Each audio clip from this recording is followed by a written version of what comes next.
During internal medicine residency, I spent a month in oncology, and I saw how many new and exciting developments were occurring in this field. I also witnessed how oncologists developed strong relationships with their patients and their families and were an incredible support to them during such a challenging time in their lives. As a resident, I felt like I was doing something meaningful, and I decided that oncology is where I would specialize. During my fellowship, I went to the American Society of Clinical Oncology conference, where one specific plenary session had a big impact on me. It was about using an online self-reporting symptom tool to improve care responsiveness. In the trial, they randomized patients to report their symptoms online between clinic visits and compared it with routine care where symptoms were only reported during clinic visits.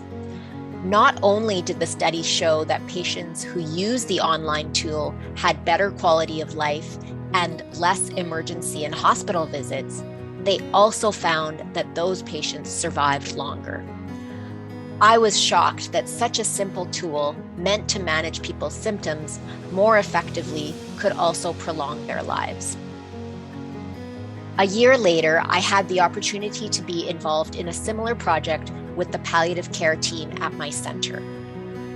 They had developed a dashboard for patients with advanced colorectal cancer, and as clinicians, we were able to view this dashboard before clinic visits to see if a patient was eligible for early palliative care.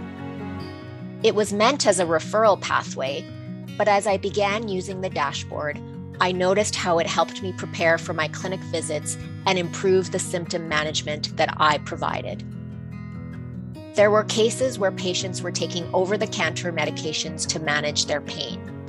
But by looking across multiple visits, I saw their self-reported pain scores rising, and I was prepared to discuss different medications with them before I walked into the clinic room. I also began noticing how lacking this type of information before clinic visits was a detriment to the care I provided. One woman with metastatic pancreatic cancer hadn't called in to let me know if there were any concerns after her first cycle of chemotherapy, so I assumed she tolerated it well. But when I walked through the door of the clinic room, it was clear she was not doing well. She was hypotensive, pre-syncopal, and was nauseous and vomiting. I called a code 66 immediately, and as I watched the bed being wheeled away, I thought how this entire episode could have been avoided if I had been able to track her symptoms better. I have seen firsthand how patient-reported outcomes could help us provide better care, and I am looking forward to the day when symptom dashboards will allow me to plan my clinics more effectively by putting complex visits at the end of the day, triage patients for virtual and face-to-face visits, and plan resources in advance. Quality oncology care is not just about finding the next, more effective drug. It is also about making the best use of our current therapies and resources we have by partnering with patients and families in their care.